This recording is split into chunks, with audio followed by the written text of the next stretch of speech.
Shalom Bapak Ibu yang terkasih di dalam nama Tuhan Yesus Kristus. Jumpa lagi dalam Renungan Tengah Minggu GKJ Mbaki edisi minggu keempat bulan Januari 2026. Bersama saya Samuel. Bapak Ibu, hari ini kita akan belajar bersama firman Tuhan hari ini dengan tema Allah bekerja melampaui keraguan manusia. Allah bekerja melampaui keraguan manusia. Sebelum kita merenungkan firman Tuhan hari ini, mari kita akan bersatu di dalam doa. Tuhan, kami bersyukur atas segala anugerah dan kebaikan-Mu yang melimpah di dalam kehidupan kami. Jikalau hari ini kami bersama boleh bertemu kembali di dalam renungan tengah minggu GKJ Mbaki, bila firman yang sebentar akan kami dengarkan, kami boleh mengerti, kami boleh pahami, dan bahkan boleh kami lakukan di dalam kehidupan kami. Dan firman-Mu akan terus menjadi dasar di dalam kami menjalani kehidupan kami. Kiranya Tuhan akan memberkati kami dan Roh Kudus-Mu yang akan memampukan hamba-Mu untuk menyampaikan firman-Mu. Dalam satu nama Tuhan Yesus Kristus kami terus berdoa. Haleluya. Amin. Bapak Ibu yang terkasih di dalam nama Tuhan Yesus Kristus, hari ini ayat firman Tuhan terambil di dalam Lukas 1 ayat 67 sampai dengan 79. Sekali lagi dari Lukas 1 ayat 67 sampai 79. Tetapi saya akan membacakan dari ayat 67 sampai dengan ayat yang ke-75. Nyanyian pujian Zakaria. Dan Zakaria ayahnya penuh dengan Roh Kudus lalu bernubuat, katanya, "Terpujilah Tuhan Allah Israel, sebab Ia melawat umatnya dan membawa kelepasan baginya. Ia menumbuhkan sebuah tanduk keselamatan bagi kita di dalam keturunan Daud hambanya itu.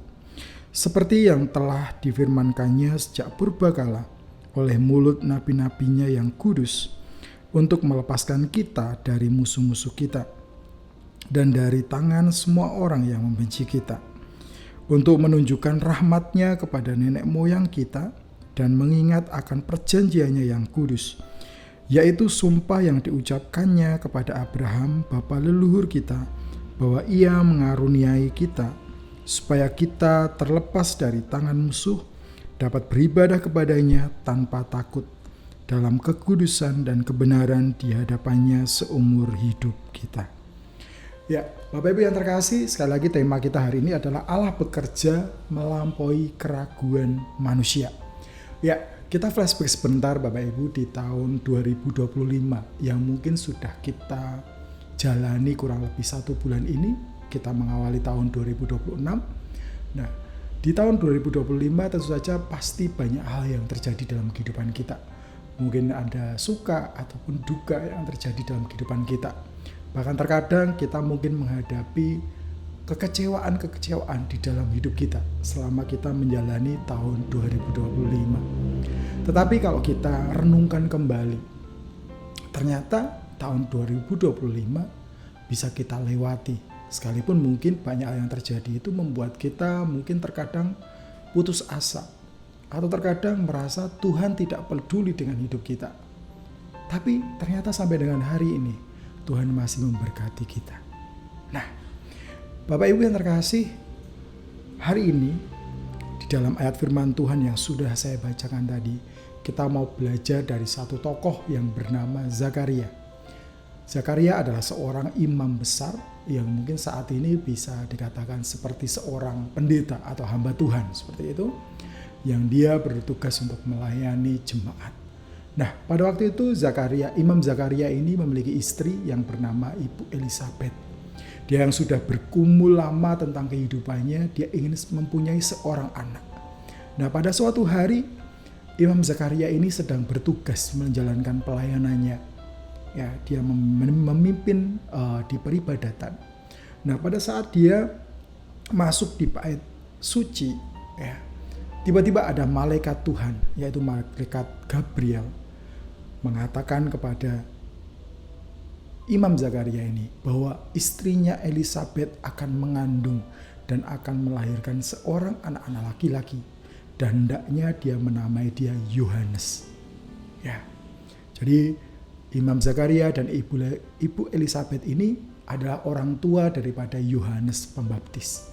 Nah, pada waktu itu Imam Zakaria tentu saja Ya percaya nggak percaya, apalagi dia seorang imam yang notabene kehidupannya sangat dekat dengan Tuhan. Bahkan di ayat firman Tuhan sebelumnya dikatakan bahwa hidupnya tidak bercela.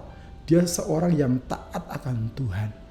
Tapi ternyata sampai dengan usia tua, bahkan Ibu Elizabeth ini sudah dikatakan mandul, tidak akan mungkin punya anak. Ya. Waktu itu Imam Zakaria mungkin sempat ragu. Sampai akhirnya yang terjadi, Imam Zakaria ini tidak bisa bicara atau bisu sampai dengan anak itu lahir. Ada dua hal yang mau kita pelajari dari Imam Zakaria hari ini. Yang pertama, di ayat yang ke-67 tadi dikatakan, jadi ketika Imam Zakaria ini penuh dengan Roh Kudus, ya, dia merespon Roh Kudus itu dengan ungkapan pujian yang memuliakan Allah.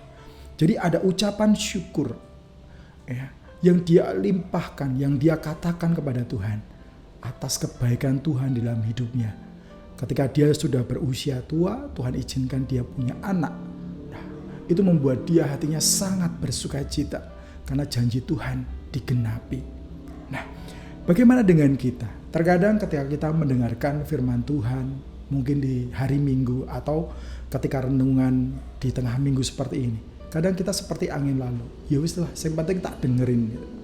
Tapi kadang kita tidak meresponnya, ya. Bahkan kita tidak mau melakukan firman itu, atau terkadang mungkin seperti angin lalu saja. Ya wis lah, yang penting tak dengarkan. Tapi perkara melakukan ya mungkin lain waktu saja, ya. Atau ketika kita gereja, mungkin kita juga membantu di pelayanan gereja. Mungkin karena suara kita bagus, kita membantu menjadi seorang singer mungkin. Ya.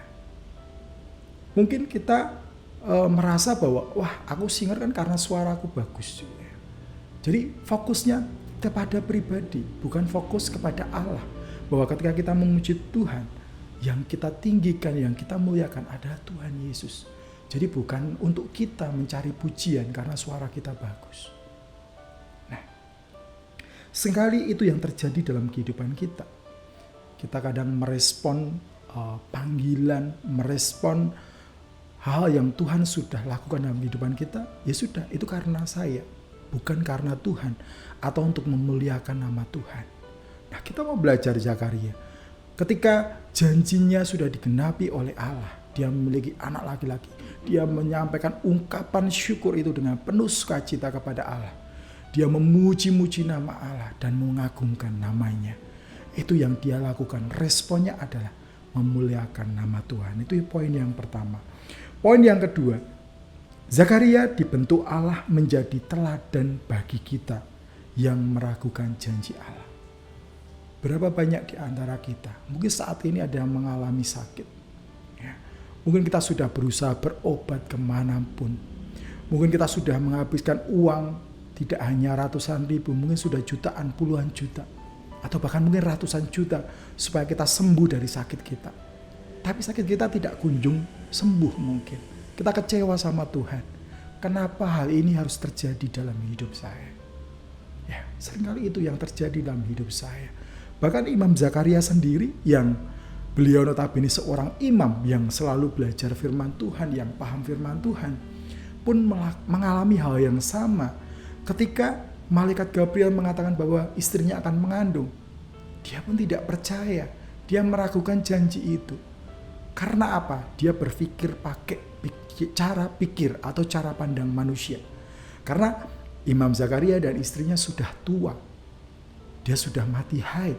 Tidak mungkin dia bisa hamil. Itu secara manusia, secara medis mungkin. Dokter sudah mengatakan bahwa Ibu Elizabeth ini mandul. Tidak mungkin dia bisa punya anak. Tapi ingat bahwa Tuhan kita, Allah kita, tidak ada yang mustahil bagi Tuhan. Yang terkadang pikiran kita terbatas, tapi bagi Tuhan tidak ada yang terbatas. Nah, dua hal yang kita pelajari hari ini Bapak Ibu Saudara. Jadi yang pertama, ketika Tuhan mengurapi hidup kita, memilih kita, respon kita seperti apa? Kita merespon dengan ungkapan syukur, ungkapan pujian, dengan hidup kita, dengan talenta-talenta yang kita miliki untuk memuliakan nama Tuhan. Yang kedua, Zakaria dibentuk Allah menjadi teladan bagi kita yang sering meragukan janji Tuhan dalam hidup kita. Ya.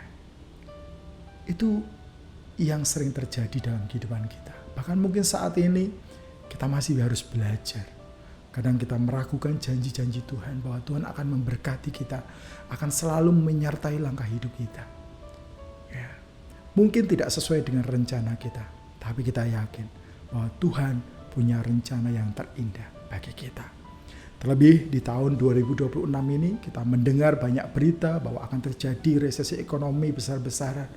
Bagaimana respon kita? Apakah kita akan takut juga seperti orang-orang lain? Tapi ingat, kita punya Tuhan yang lebih besar dari semuanya. Ketika kita percaya, kita mau bersandar dan berharap kepada Tuhan, saya akan percaya kita akan bisa melewati tahun 2026 ini.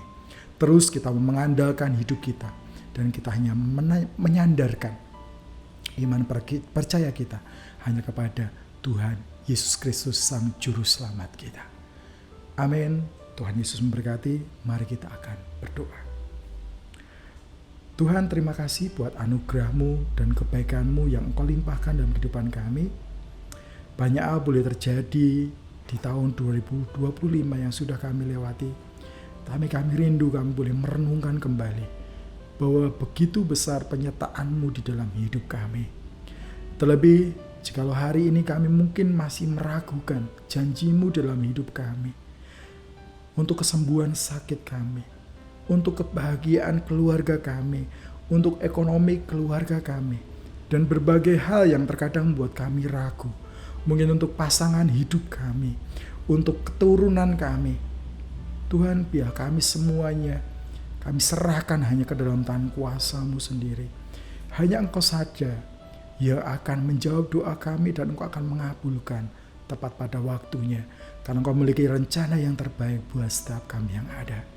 Izinkan kami boleh melalui setiap hari kami terus bersama dengan Engkau dan menyandarkan hidup kami hanya kepada Engkau. Kiranya setiap langkah hidup kami Tuhan akan sertai dan kami boleh senantiasa memuliakan nama-Mu. Demikian seru doa kami ya Tuhan, biar setiap aktivitas yang kami lakukan Tuhan senantiasa memberkati. Dalam satu nama Tuhan Yesus Kristus kami ucap syukur dan berdoa. Haleluya. Amin.